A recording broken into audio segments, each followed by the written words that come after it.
LinkedIn presents.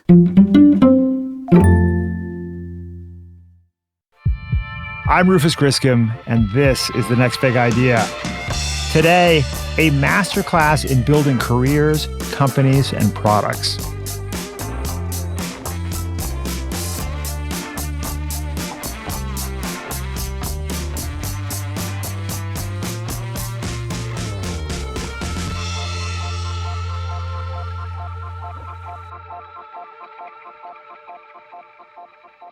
When you think about Silicon Valley's all-time greats, the A-Team, the inventors and leaders who booted up the digital revolution, who comes to mind? Steve Jobs and Bill Gates, obviously, Larry Page and Sergey Brin, Zuckerberg, Elon Musk. How about Tony Fadell? If you're not a tech geek or an unreconstructed Apple fanboy like me, then that name may not mean anything to you. But whether you know Tony or not, I'm certain that what he's built has changed your life. In the words of our curator, Malcolm Gladwell, Tony Fadell has made more cool stuff than almost anyone in the history of Silicon Valley. What kind of cool stuff? Well, he changed the music business by leading the team that created the iPod. He changed the world by leading the team that built the iPhone. And he brought the digital revolution into the home by inventing the Nest Smart Thermostat. But before he could achieve such spectacular success, he had to soldier through a series of failures. Back in 1991, way before Tony was a member of the Silicon Valley Hall of Fame, he was just a kid who liked computers. Actually, he didn't just like them, he was obsessed. At 21, he had already started 3 software companies. While most guys his age were dreaming about meeting girls, Tony was dreaming about meeting Bill Atkinson, Andy Hertzfeld, and Mark Porat. I was reading the rumor pages in MacWeek magazine and Macworld magazine, and hearing about the team that created the Mac started a company called General Magic. And I was like, I don't know what they're doing, but I have to be there because these are my heroes and I need to go learn from them. But how was he supposed to let them know that he was ready to sit at their feet? This was 91. He couldn't exactly DM them on Instagram. He would call me 10, 15 times a day, just begging, please get my resume. And he would just ask me, please, I will not stop until I work there. That's Dee Gardetti, General Magic's head of HR, speaking in a 2018 documentary. Dee eventually helped Tony get that interview, probably because she wanted him to stop tying up her phone line. And so I go into the interview. First thing in, people sat me down on the floor, ripped my tie off, ripped off my jacket and said, that's not how we work here. At General Magic, there was no regard for management, no deference to tradition, and while it may not seem like a big deal that Tony overdressed for his interview, his outfit spoke volumes. It told his heroes, this kid doesn't understand our ethos. There's no way he gets what we're trying to build. He's not one of us. For most people, that would be game over. But Tony Fadell is not like most people. He went home to Michigan and went back to doing what he did best. He would not stop calling me. Then I started calling like every day. Said, please call him because he is driving me crazy. I got the call. Congratulations, you got the job. The dream at General Magic was to build what they called the Pocket Crystal. In Tony's words, a beautiful touchscreen mobile computer that combined a cell phone and fax machine that let you play games and watch movies and buy plane tickets from anywhere. Imagine that. A device like that would have been totally ahead of its time. Few people, remember, had cell phones. No one was really online. Mobile gaming didn't exist, let alone mobile data. If Tony and his new colleagues could somehow miraculously invent all the hardware and software it would take to make their dream a reality, then it was all but guaranteed they would reshape the technological landscape. And they kind of pulled it off. What if your cellular phone, fax machine, and email were all built into one intelligent mobile device? Well, that's just the tip of the iceberg for Sony's Magic Link PIC 1000. Here to show The it to Pocket us is Brian Crystal, Strobe from Sony. renamed the Magic Link, launched in 1994, and it was, without a doubt, a technological marvel. It was also a flop. On paper, Tony and the team had created a rudimentary iPhone, and as we all know, Apple has sold more than 2 billion of those. So why have so few people heard of the Magic Link? Simple. As Tony came to realize, quote, cool technology isn't enough. A great team isn't enough. If you make it, they will come doesn't always work. Customers need to see that your product solves a real problem they have today, not one that they may have in some distant future. Tony left General Magic in '95, and the company folded a few years after that. It was a bummer, but definitely not a complete waste, because Tony learned a lot of lessons about how to run a team, grow a business, deal with failure, and build products people actually want to buy. Those lessons paid off 7 years later when Tony was on a chairlift in Colorado and he got a call that would change his life and the world. We're going to talk about that call on the show today, and we're also going to talk about those hard-earned lessons, which are at the heart of Tony's riveting new book, Build, an unorthodox guide to making things worth making. As a serial entrepreneur, I've read a lot of business how-to books. This is, I think, the best book about how to build companies that I have ever read. It also tells the inside story of the development of the products that have transformed our world. I'm already in recent weeks applying what I've learned to how we're building the next big idea club. Whatever you do, whether you're an intern or a CEO, I think you're likely to find this pretty interesting.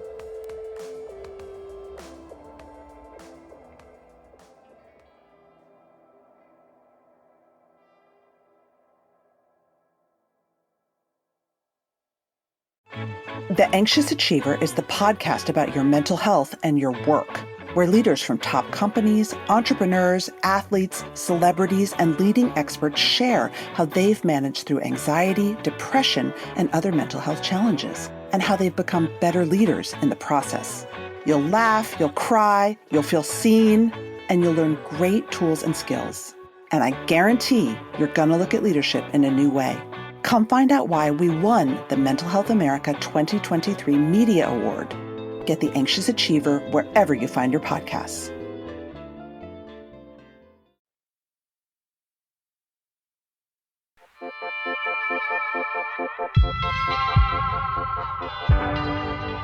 Tony Fadell, welcome to the Next Big Idea podcast. Rufus, so great to be here. Thank you for having me on. It's amazing to be here, and I'm looking forward to all your interesting questions. Well, I just put a copy of your new book, Build, an unorthodox guide to making things worth making, on the desk of my 17-year-old son. I've got three boys. He's my oldest. I'd say there's a 50-50 chance that he reads it, Tony, but my pitch to him was chapters are short. It's full of outrageous stories. This guy led the teams that created the iPod and the iPhone. He's diagnosed himself as having ADHD, which seems to run in our family as well, which I think is a great brain type for entrepreneurs. And he describes himself as a mission-driven asshole. What's not to like? And I think I'm going to raise that to 75% probability that he reads it. Well, interestingly enough, I have a 15-year-old, and he doesn't like to read at all, and he definitely doesn't like anything that Dad does. So he actually picked it up and read it, and he actually came back and said, "Oh, this is pretty good. I actually learned some things." So to have my 15-year-old say it's pretty good, that was like, oh my God, it's a miracle. Well, and to have him voluntarily read a book cover to cover that wasn't assigned in school, I think that's pretty good right there. Exactly. But the reason I'm so hoping that my son reads the book is that I read it as a kind of manifesto, as a kind of call to action to build cool shit. Like I see an exclamation point after build, right? It's like build, command form. Don't be a consultant. Don't sit on the sidelines. Don't accept the world as it is. Make it different. Make it better. Did you intend the book that way?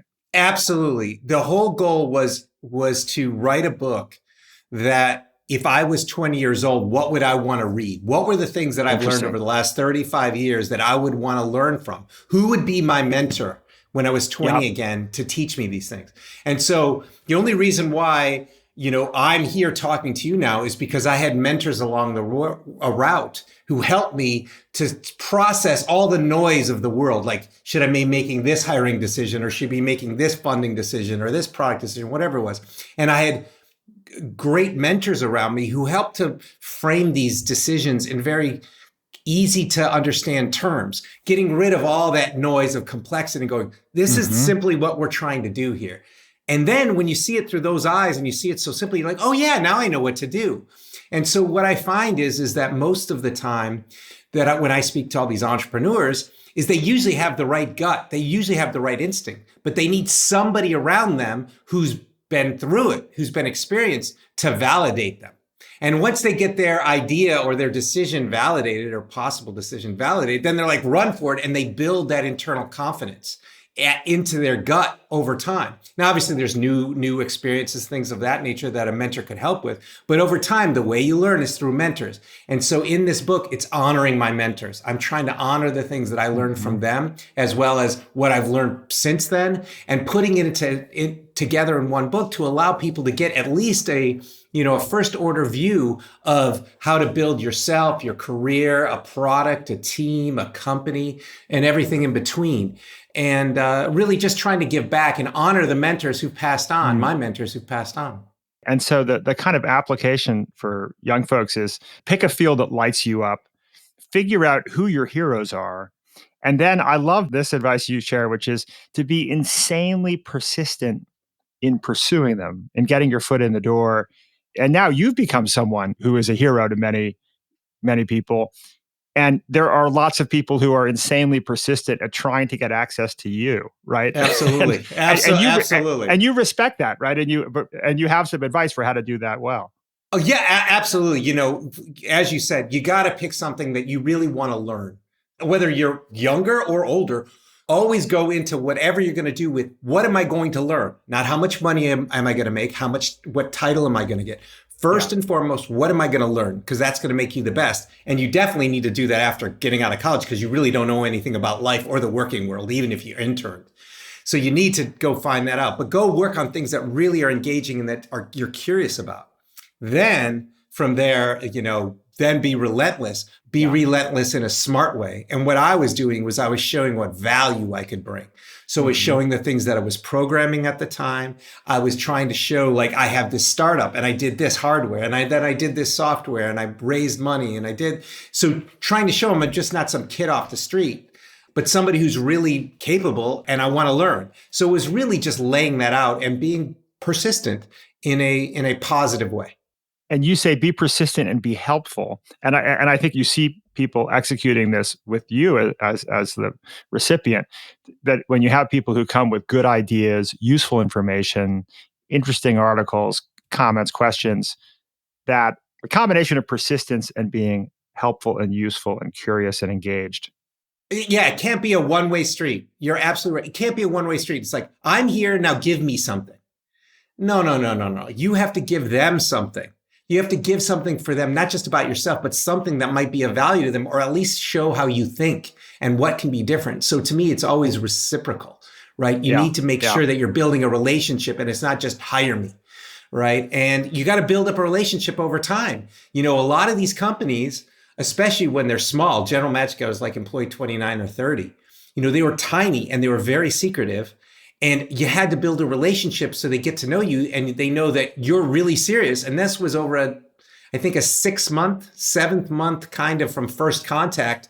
And I kept working it. And I wasn't every day for 6 months or 7 months, but it was, it was 2 weeks and 4 weeks and, and different things. And then submitting more things. And I want to show you this and really winning them over, winning the person I was sending the emails to over to go, no, this person's real. You should really take it, and I know they're young and I know they might not sound very experienced, but you're going to want them because they have the right attitude. Because at the end of the day, even a startup can't only hire the most experienced people in the field. They have to hire a blend of people who are young and green, but eager and want to learn and can provide value, as well as those experienced people, both in management and in individual contributor roles.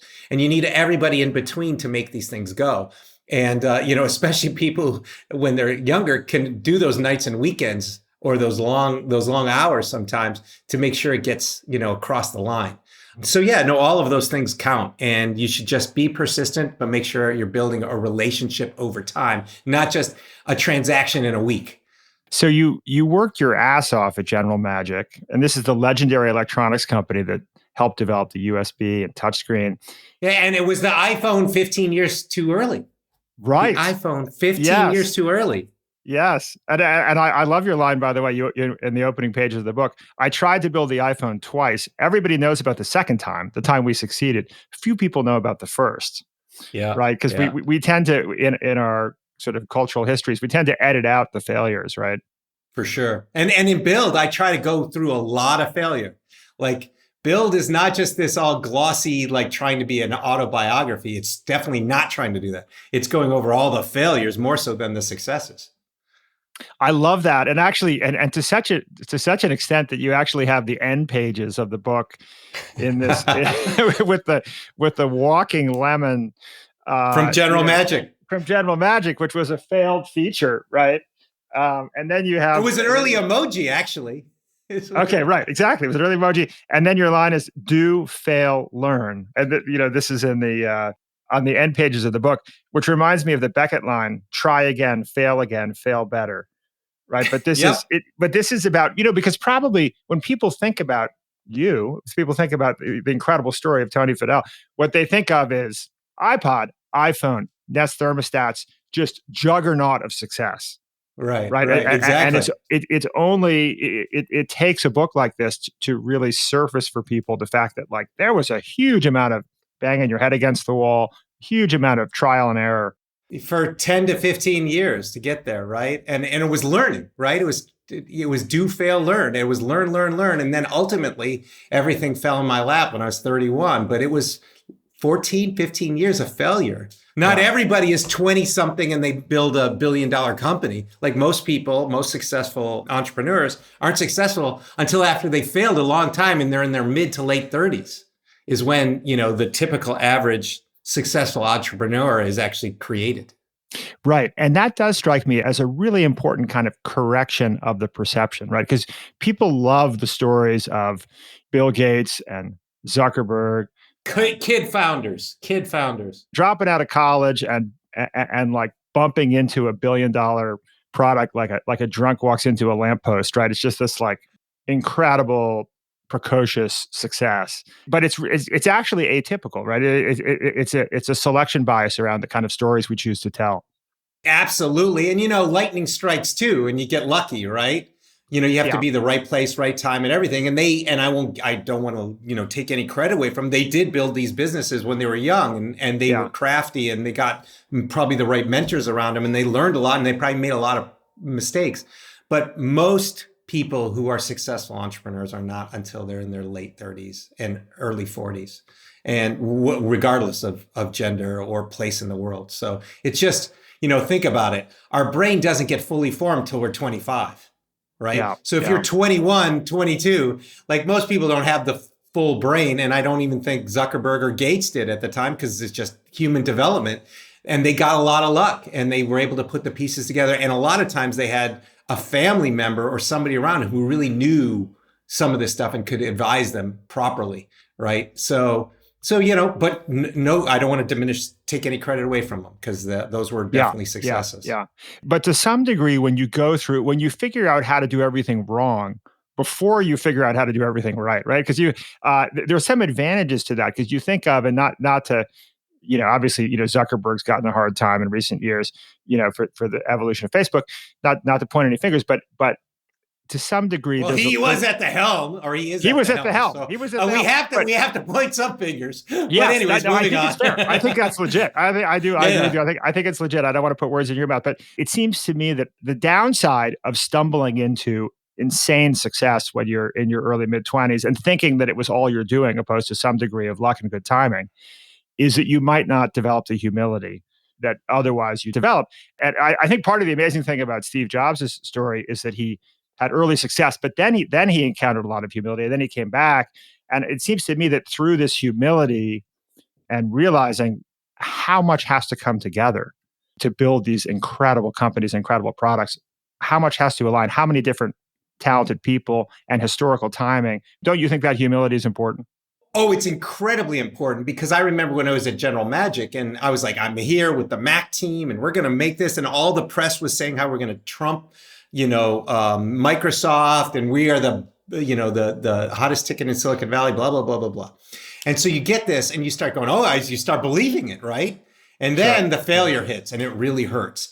And what happened for me, and this also happened to Steve in a way, was that at General Magic was a huge failure in many regards, especially around the product. But then at Philips, where I went and started a mobile computing group afterwards, we failed at sales and marketing.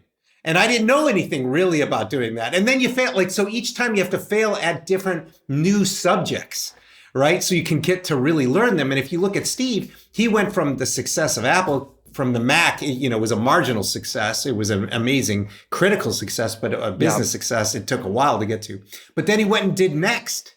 And he learned the hard way about hardware and platforms, because it was no longer a green field, a full green field where anyone could go and take market share. Now he was really competing with IBM and Apple and Microsoft and everyone, and it was a whole different game. And as you said, humility came in, and he was, and the company was acquired by Apple, and it wasn't a big sum of money, right? It was more of a, if you look at it, it was a good sum of money, but it was not what you would think it would need to be given where Apple is today, built on top of so many things that were done at Next. So, you definitely get a lot of humble pie, and you understand that there's a lot of luck, there's a lot of people involved, and that you have to work really hard, and not every single time it's going to happen. And so I think of version 2.0 Steve, and I compare it to the stories I got from version 1.0 Steve from the General Magic team who worked with it at Apple. And it seems like a very different person. And frankly, to me, I also feel, I'm getting into version 4.0 of myself.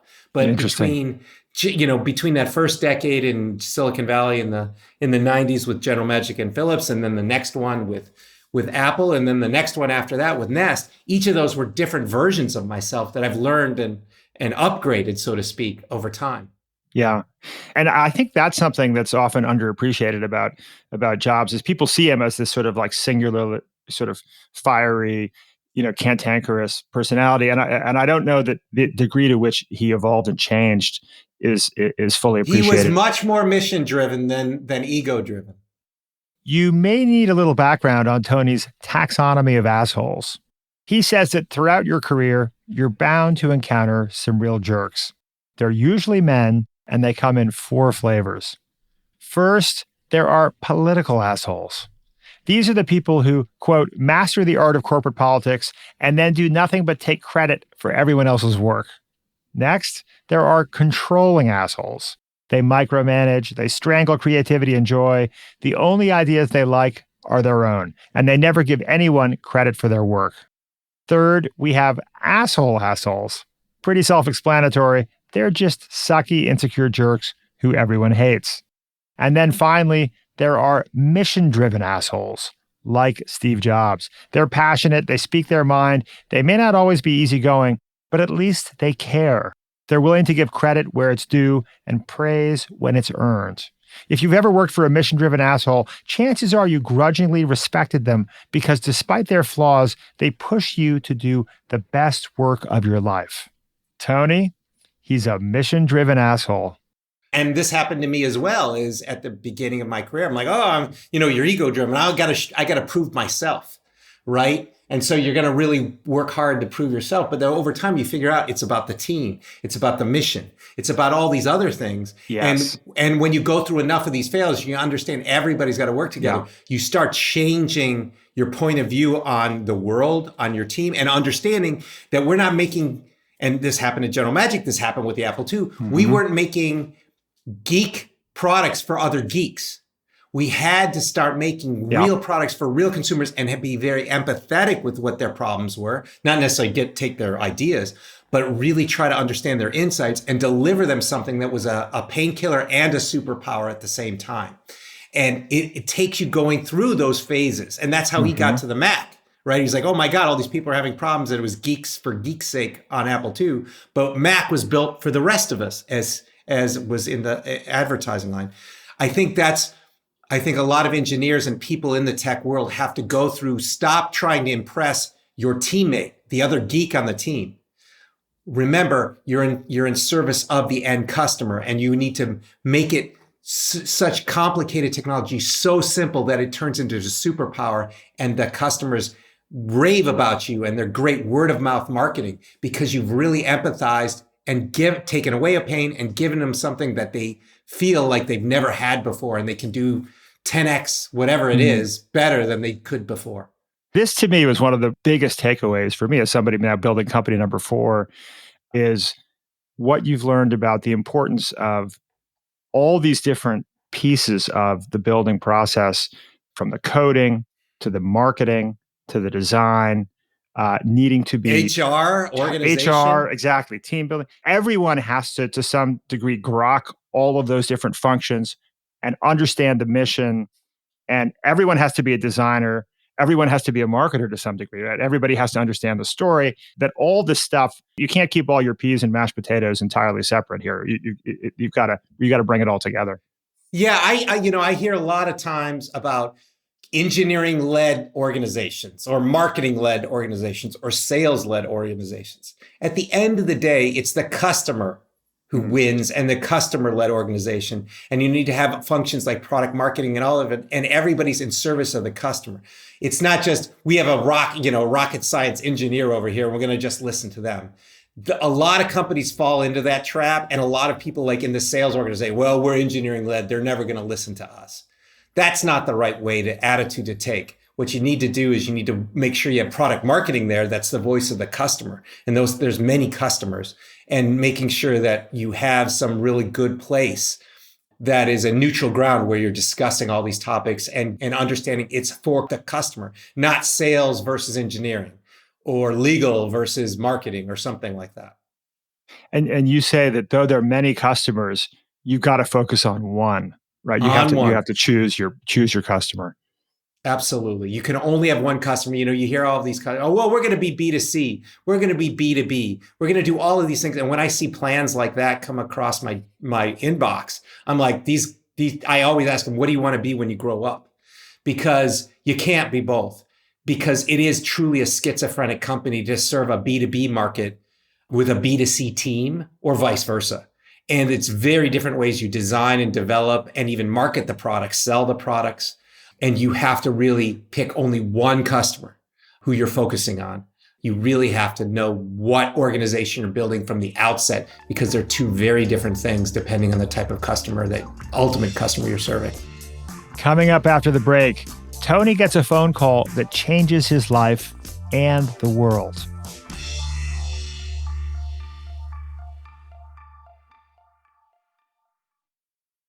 I'm Jessie Hempel, host of Hello Monday. In my 20s, I knew what I wanted from my career. But from where I am now, in the middle of my life, nothing feels as certain. Work's changing, we're changing, and there's no guidebook for how to make sense of any of it. So every Monday, I bring you conversations with people who are thinking deeply about work and where it fits into our lives. We talk about making career pivots, about purpose and how to discern it, about where happiness fits into the mix, and how to ask for more money. Come join us in the Hello Monday community. Let's figure out the future together. Listen to Hello Monday with Jessie Hempel wherever you get your podcasts. Hey folks, Rufus here. If you're a fan of our interviews with physicians, scientists, or entrepreneurs, then I have the perfect podcast recommendation for you, Raising Health. Previously called BioEats World, Raising Health comes from leading venture capital firm Andreessen Horowitz, A16Z.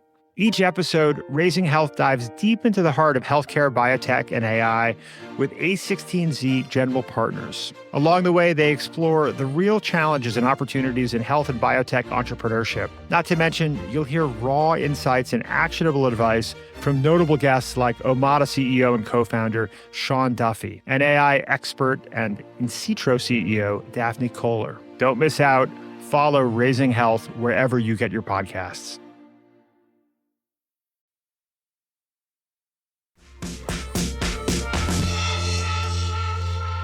So going back to your story, so you spent 4 years at General Magic. You then go to Philips as a young CTO. And at both places, you're really trying to build a precursor to the iPhone effectively, right? At Philips, you actually released the Velo and the Nino. You then start your own company, Fuse Systems, to build an MP3 player. I think you're in Colorado on a chairlift, right? Yes, right? I am. And it's just like Vail, in fact. Okay, there we are. We were at Vail. Post.com crash 2000. Get a call from Jonathan Rubinstein, Apple's chief hardware engineer. They're looking for someone to help them build a, quote, small electronic device. And without missing a beat, you say you're a wizard at doing that. You think you're being invited to help them build a handheld personal assistant. Newton 2.0. But pretty soon you realize that's not the assignment.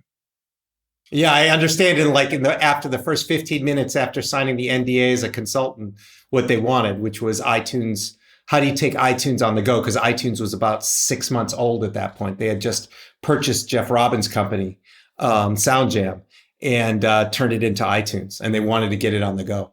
So your company, Fuse Systems, is struggling a bit to raise the funding it needs. It was April 2000, right? Yeah, So totally. Give me a break. It was a horror. If you think now is bad, you should have seen it then. I know. I was trying to raise money in 2000. I remember it very well.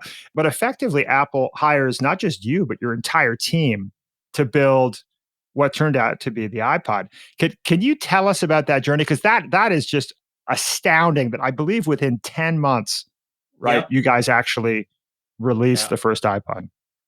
So the story there is, at Fuse, making MP3, we're designing and building MP3 players, are really digital audio and video jukeboxes for like home theaters and stuff. So I had been working on that for 2 years at Fuse, and then before that at Philips, both on the Nino and the Velo, as well as some other things I was doing there.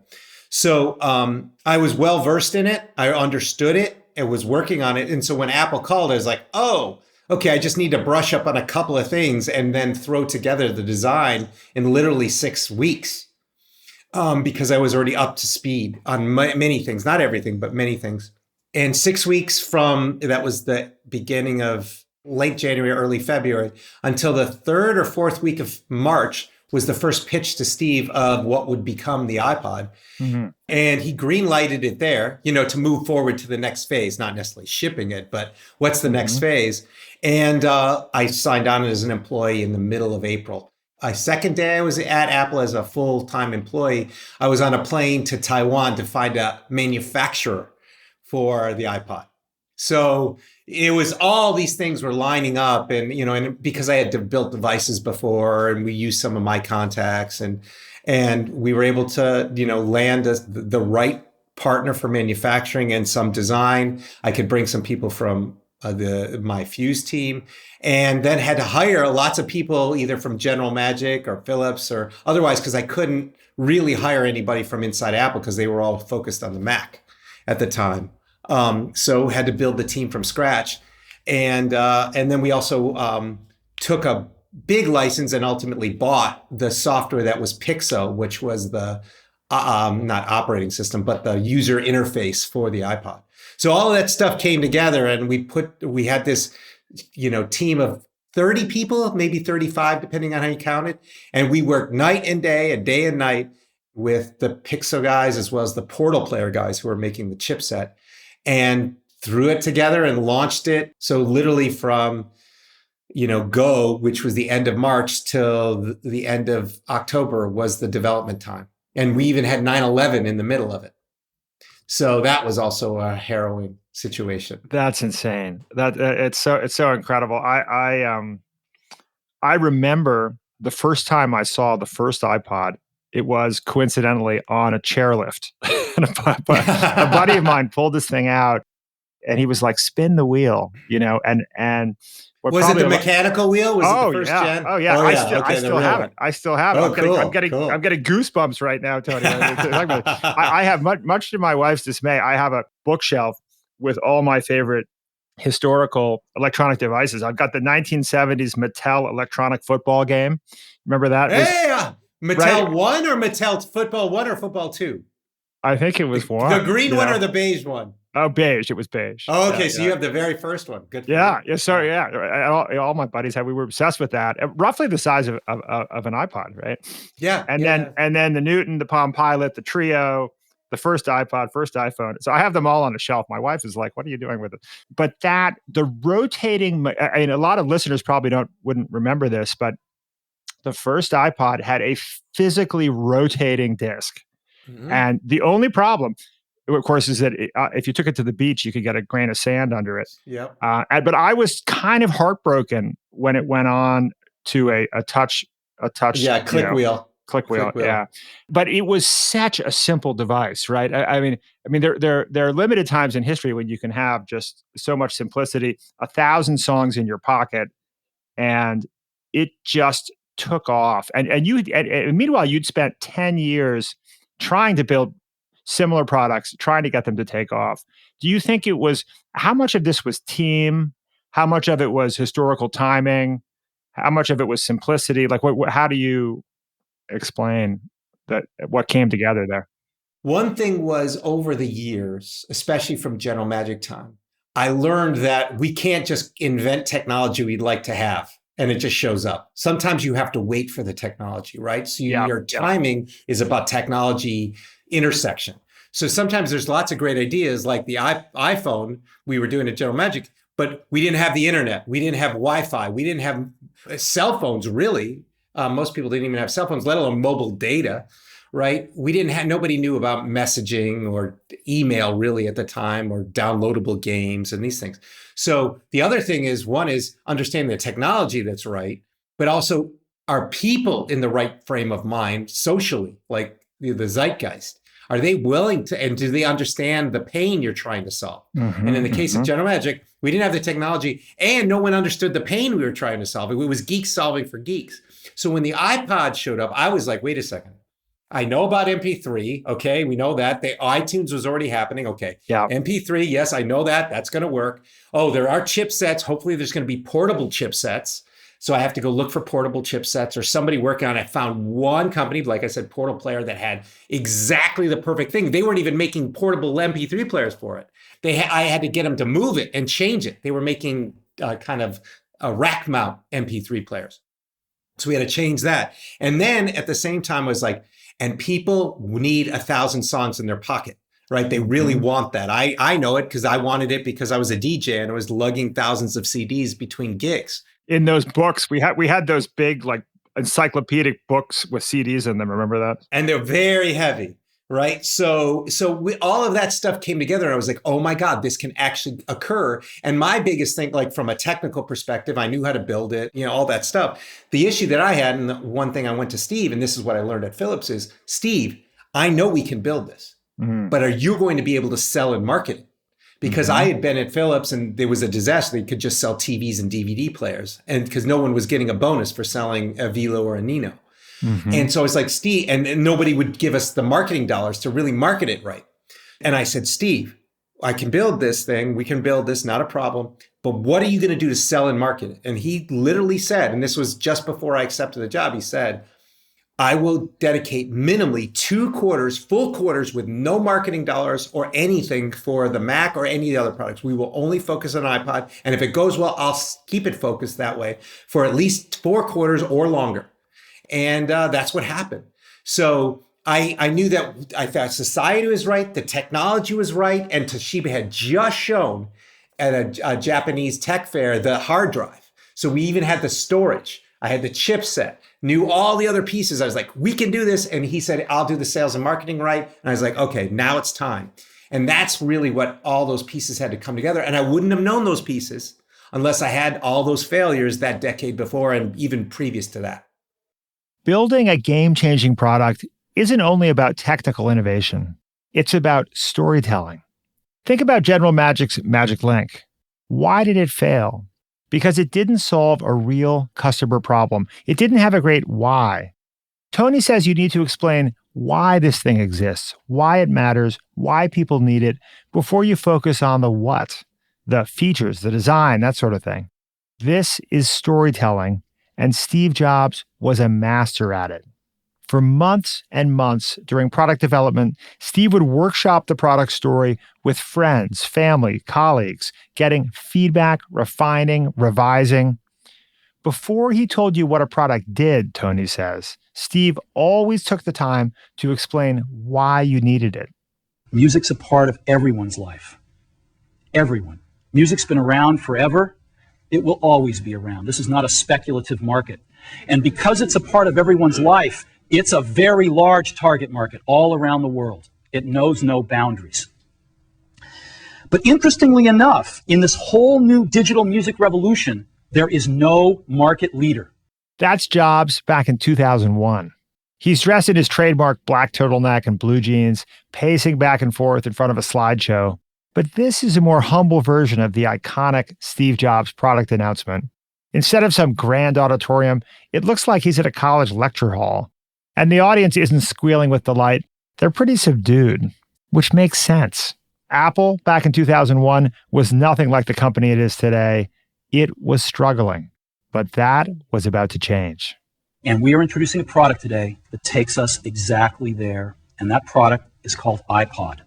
The biggest thing about iPod is it holds 1,000 songs. To have your whole music library with you at all times is a quantum leap in listening to music. But the coolest thing about iPod is that your entire music library fits in your pocket. Yeah, I bought the first iPod within weeks of seeing it on the chairlift. And then I ended up a few years later standing in line for several hours to buy the first iPhone. And fast forward, today, Apple's the most valuable company in the world. The iPod was critical to reinventing the company, gave birth to the iPhone. You know, we all have kind of wild dreams when we build companies and build products about what they might turn into. This has got to be a case where even you could not possibly have imagined how extraordinary the impact would be of these products. I mean, how do you think about that? Well, I was very much tempered after the disaster that was General Magic, right? We were going to take over the world.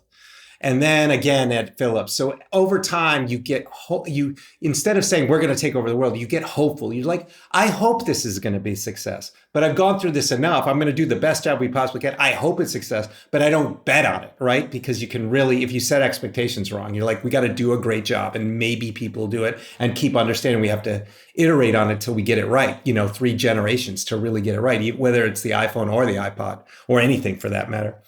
And so I'm always hopeful that it's a success, but I'm definitely no longer like, oh my God, it definitely will be. I don't ever take that because I don't want anyone to get lazy or to think, not look at every single detail because they just believe it's going to be. We can't believe anything until we see the sales and we see real numbers and get customer comments back.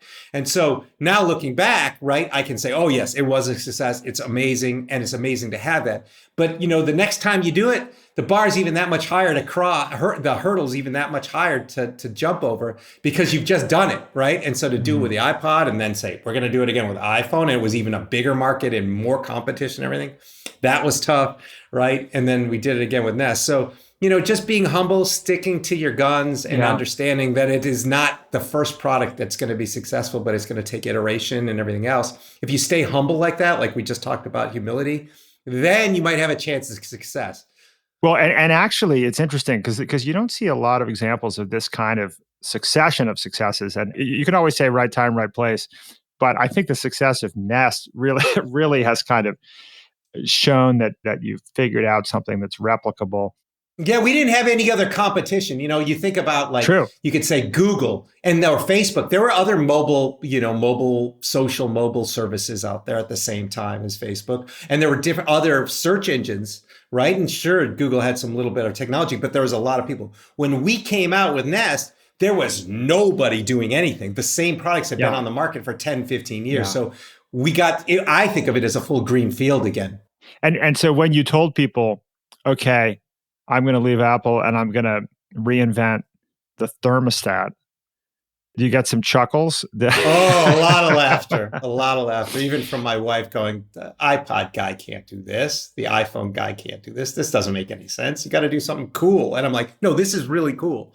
Let me tell you why it's cool. Because you're spending $1,000 to $1,500 a year on your energy that this thing controls. If you could save that kind of money or save a good portion of that, you're going to be very happy and you're actually comfortable. And so I had convinced myself, and I talked to a couple of other really smart people that it could be done. They joined the team, obviously, like Matt Rogers did, and we were off. But trust me, those first investor meetings, all the other, like, well, yeah, we'll invest in you, but we don't believe in this idea. So there was a lot of naysayers. Just like there were a lot of naysayers when I was doing Fuse before iPod. A They're like, we're not doing that. No, like, Yeah. and this is the difference between data-driven decision and opinion-driven decision. When you're doing something new, if you don't believe in what you're doing and you have enough data to, convince yourself, you're just not irrational about your opinion-based decision. That's what it takes. You have to convince investors, employees, partners, all kinds of people that you know what you're doing. And you have to really believe if you want to have any kind of success. And it's mostly out of opinion that you're going to be, if you're doing anything innovative, because the world's never seen it before. Was it part of the original pitch that this could be the heart of the connected home? That the Internet of Things was coming and that this was going to be the kind of pole position in the new wired home? Did you see that at the time or that came later? That's a great question. And so what happened was I always felt it. I always knew it because when I was doing the original business plan for Nest, I was on what are the roadmap of products, not just the roadmap of thermostat, but what are the roadmap of products? Because I saw all kinds of other things that were broken in the home. So I was like, this is what it's going to be about. We're going to bring love to all these unloved products that are so essential in the home.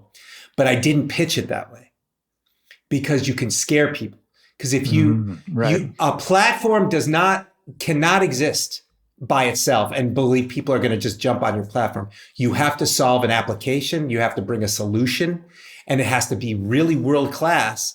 And if it gets adopted, then you might have the right to create a platform out of it. But to go up to a VC and go, I'm going to build this great platform, and that's what it is, and this is the first product that's going to go on the platform, no one will invest in that because that's a pipe dream. So we always had that thing, but you got to be careful. You can scare people if your vision is too big. You can reveal it to them later after you have a certain amount of success. Or you have really smart VCs, or like me, I had one person on the board as well as a mentor who I could tell them where we were going, and then they would shake their head and say, yeah, that's the right way to think about it. Right. Interesting. It was almost too ambitious, right? The people would say, you can't be too ambitious, right? It's so interesting. I've always thought that when you're pitching investors, that it's really this, I found you want to oscillate between world-conquering, wide-eyed, passionate mission, which you're feeling, of course, and then here are all the things that could go wrong, and sobriety, that you kind of want to communicate both. But, you talk about kind of the combination of the emotional connection with the product and the logical connection, the painkiller, the need that's being solved. And it just occurred to me that we were talking earlier about the physical rotating disc on the first iPod. It's probably not, I'm sure many people have noted this, that actually the Nest replicated that or echoed that, right? Or it rhymed with that, right? In the sense that the Nest thermostat had this beautiful, continues to have, right? This beautiful physical thing you can spin, you can turn. It also echoed the beautiful simplicity of that first iPod. We had a huge fight inside of Nest going, everything's touchscreen now. This needs to be a touchscreen device. And I was like, no. We're going to use manual control, a physical control, because all you have to do most of the time, 99.9% of the time, you're just turning it up and down. What's the most satisfying thing to do is just turn a knob. I'm like, that's what we're going to do. So we had a big pushback and people are like, no, it's multi-touch. That's what the trend is in the world, just like we're seeing with cars. And I'm like, no, pick the right interface for what the task is at hand, not just because of what's trendy. And we see just too many companies following trends instead of doing the right design. And so it was a coincidence that it was round for the thermostat and, that mimicked in some ways the iPod. But really, it was because it was the right thing for the design at the time. Just like the multi-touch screen was the right thing to do for the iPhone and not the click wheel, because we're trying to make the click wheel to do dialing.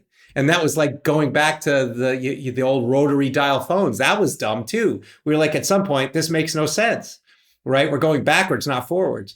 So we really had to, again, you have to pick what's best for the problem you're trying to solve, and not just what's in vogue or in fashion. One of my favorite stories in the book is the story about the decision to include the Phillips head screwdriver with the Nest thermostat, right? And like the obsession with kind of delight with the product and solving the problem for the customer in that story is just totally infectious for me. Can you share that story? what I realized as going through all these failures in my career and what have you, and watching Steve do this, is really the customer is looking at all the touch points and making their mind up about the product through the marketing and how they interact with the website and how they learn about the product and how they try the product and all these different things. Each of those customer touch points is a part of a customer journey. And you have to nail all of those things correctly to get people to build trust in your brand, okay, to trust your brand. And so with the thermostat, with the Nest Learning Thermostat, the biggest issue that we were very scared about was installation.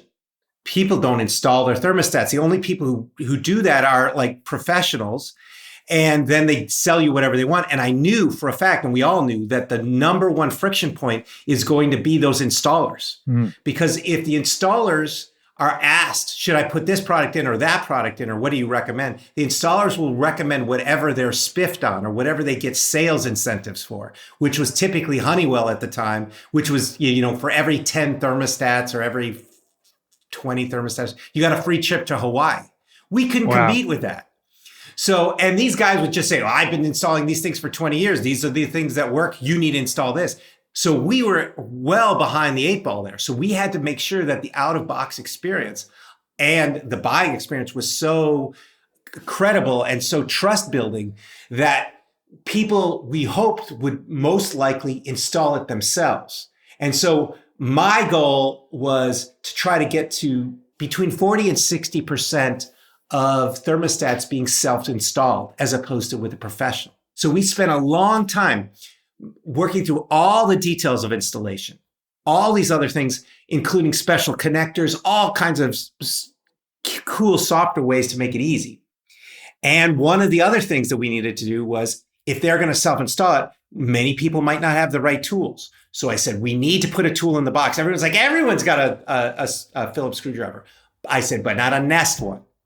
We want to make sure it's a complete package. When people take it out of the box, they have almost everything they need. What we didn't put, it was wire cutters in there. That was the only thing we didn't put in the box. We put the screws, we put everything else they needed.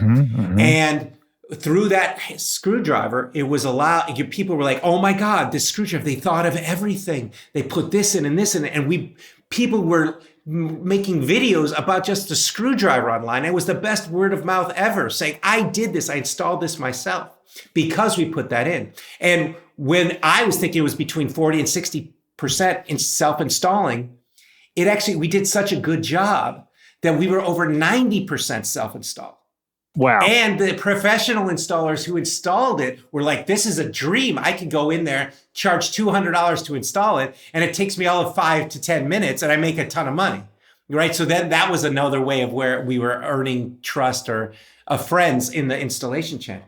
So that was all well and good. But then ultimately, when we came to the next generation of the Nest thermostat, people were like, rip the screwdriver out of the box. And I was like, what are you talking about? This is the best marketing tool we have. It helps to cement people. And remember, people are not buying new thermostats every year. These are new customers who are buying a Generation 2 or a Generation 3 thermostat. They should have the same experience as the early adopters.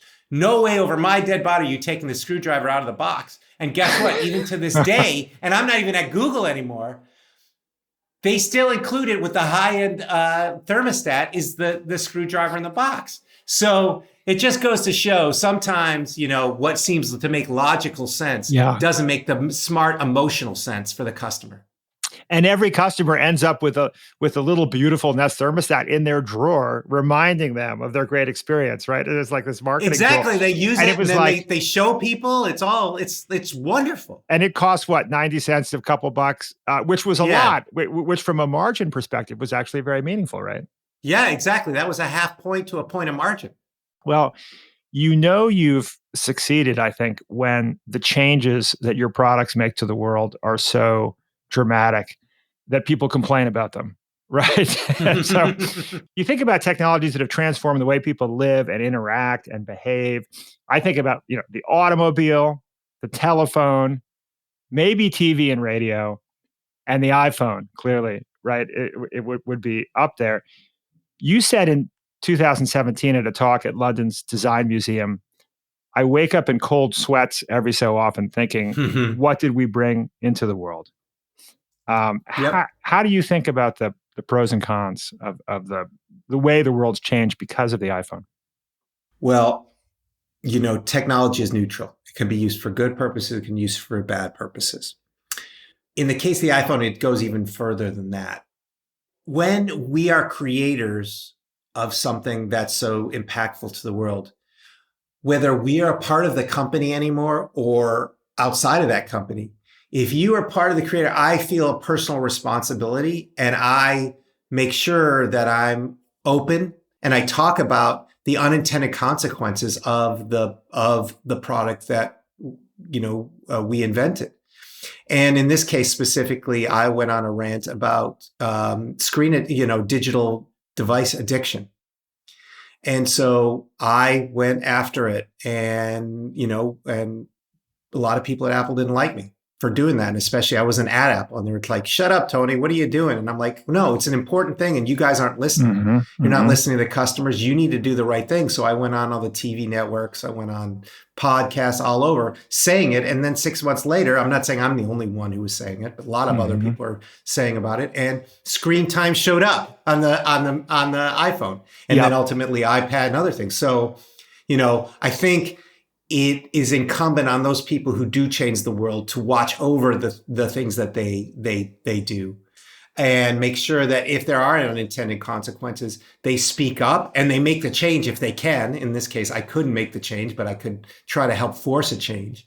And you need to be responsible for that. You can't just say, "Oh, so what? Moving on, let the world deal with it." I don't think that's the right way to be if you're truly a responsible inventor. And in the case of the iPhone, I really think of it, or an iPad or something like it, I think of it as a refrigerator. And because it's a platform, Apple owns that, more or less controls that refrigerator. Now you can put anything you want in that refrigerator. You can put bad food, or you can put good food. You can overconsume the food, right? But as a platform provider, you need to provide the tools for digital consumption tracking and control, so that people in this refrigerator, so to speak, they can figure out and have the information, just like the nutritional guide on the side of on a food product. You know what's inside of it. So if you want to buy it, put it in your refrigerator, how much you should use it, as well as having the tools to understand if you've been consuming it too much, or other ways of understanding that privacy might be infringed upon, those kinds of things. So I think it's incumbent on companies building platforms and products that are so impactful that they do their part to make sure that they minimize the unintended consequences as much as possible. So companies need to take responsibility, do the right thing. But you're also saying that individuals, if the iPhone is a refrigerator, pay attention to what you put in it, and maybe how many hours a day you're consuming food out of it, right? Out of your digital refrigerator. You can listen to podcasts, right? And learn a lot. There's a lot of different things you can do. Sure. But you can over listen to podcasts, just like you can binge watch too many TV shows, right? I'm not sure. That might be the one thing I think you can't overdo is the podcast. But the of course. But I think you said you have a family screen time policy. Are you still doing screen-free Sundays? The biggest issue was COVID, right? So we were just up until that, and now also the kids are older. So yeah, we're trying to do that, but it's not necessarily the same. But when you're younger, for sure, we were doing that. And so kids are older now. 15. They have different ideas, and they go off with their friends and do what they have to do. Yeah. So I think, we have to make sure we have the right rules depending on the age group. We talked in the beginning about this idea that we can build things, we can change the world, which is not something I think everybody feels today, right? The world has gotten so much more complicated. But I love this. I think this might resonate you. I've always loved this quote from Steve Jobs. Life can be much broader when you discover one simple fact. Everything around you is made up by people who are no smarter than you. The minute you understand that you can poke life, and if you push in, something will pop out the other side, you can change it, you can mold it. Maybe that's the most important thing. So it strikes me that, yeah, we have a lot of problems in the world, right? We have problems with technology. We have problems with global warming, but we have agency. We can build things. We can fix things. That's one of the messages I get from your book. Absolutely. That's the biggest thing. And that's the reason for Build. It is all about the fact that everything we see on this planet, that's atoms based for the most part, was created by human. Very few things were created by nature. I'm talking about non-biological things. And so we built this planet the way it is. We can fix the planet. We can improve it. And this climate crisis is what we need to do because our forefathers and mothers built it that way. Now we need to fix it. But we can't just sit there and be, upset and worried and just say, oh, it'll never get better. It's for us to fix. And that's the beautiful thing about it is we can fix it. We just need to have the right will to do so. And it's so empowering. And it's a drug for me, right? I love building. And I love writing the book all about building, helping other people, because I think it's the most impactful thing I can do to this planet than just raising kids, right? I can't even have a child. I'm not a woman. I can't bear a child, but this is the closest thing I can do and manifest amazing things in the world if we put enough love into them and understand the story behind it and make sure you communicate to enough people. And so it's infectious, and I wouldn't want to change it for the world, even with the 10 years or more of failure, with all the hardships. It's so rewarding for me. When we come back, Tony's 3-point checklist for spotting a great idea.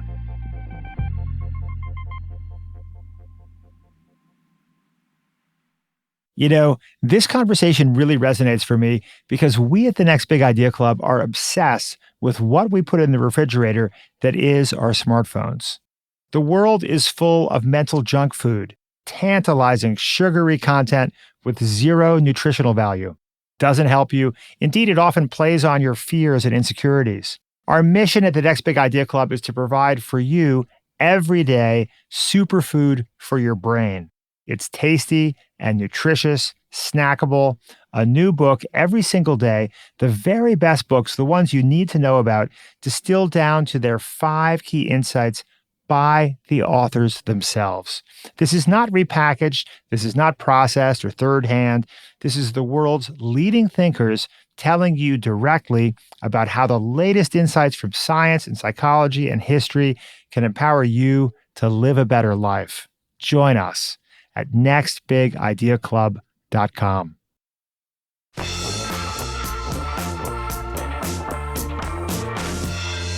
Tony isn't in the driver's seat anymore. These days, he spends his time leading an investment and advisory firm called Future Shape. He coaches and funds startups that are working to build a greener, healthier, safer future. Take this company, Menlo Micro, for example. They've designed a smaller, faster, and more energy-efficient RF switch. To explain how they've done this, you need to know a lot more about electrical engineering than I do, but I can tell you that the implications are profound. In India, for example, 8% of all electricity is used by ceiling fans. Install one of Menlo's switches, and you could cut a fan's energy consumption in half. Install them everywhere in India, and you could take ceiling fans from 8% of the country's energy usage to 4%. These are the kinds of innovations that light Tony up. The kinds of innovations that have the 3 elements Tony says every great idea requires. They have to solve for a why, they need to fix a problem that real people have in their daily lives, and they have to follow you around. You can't stop thinking about it. And so we are on the ground helping them in many ways. We're not just, here's a check, bye-bye. So a lot of times we're helping with the sales and the marketing and the org charts and how to think about engineering or how to think about implementing AI inside of your company, because we have over 200 different companies that we're directly invested in. We see all kinds of great, smart technologies, smart people that can collaborate. And we'll take something from health, like the health tech area, and add it to the ag tech area or vice versa, and get these teams that you would never think would be talking together actually talking and making each other better.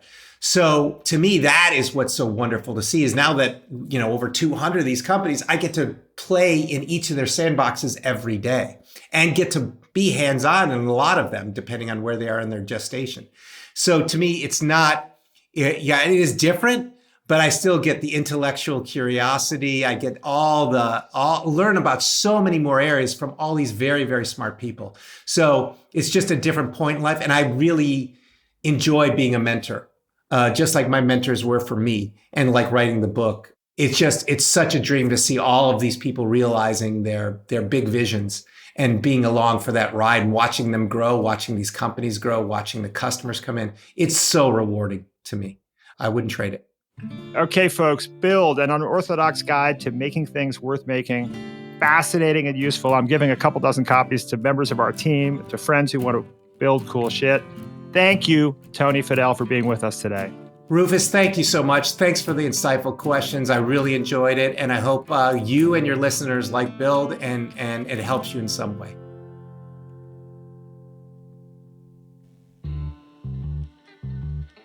And that's our show. If you enjoyed today's episode, you might want to check out our conversations with Ray Dalio, Shelley Archambault, Dan Coyle, Safi Bacall, and Anissa Ramirez. To hear those episodes, to hear any of our episodes, follow The Next Big Idea on Apple Podcasts, Spotify, or wherever you're listening right now. While you're at it, we'd be flattered, touched, delighted, elated if you'd leave us a rating and a review. We'd love to hear what you think. Today's episode was written and produced by Caleb Bissinger. Our executive producer is Michael Kovnat. Sound design by Mike Toda. We love building this show with the team at LinkedIn. I'm Rufus Griscom. See you next week.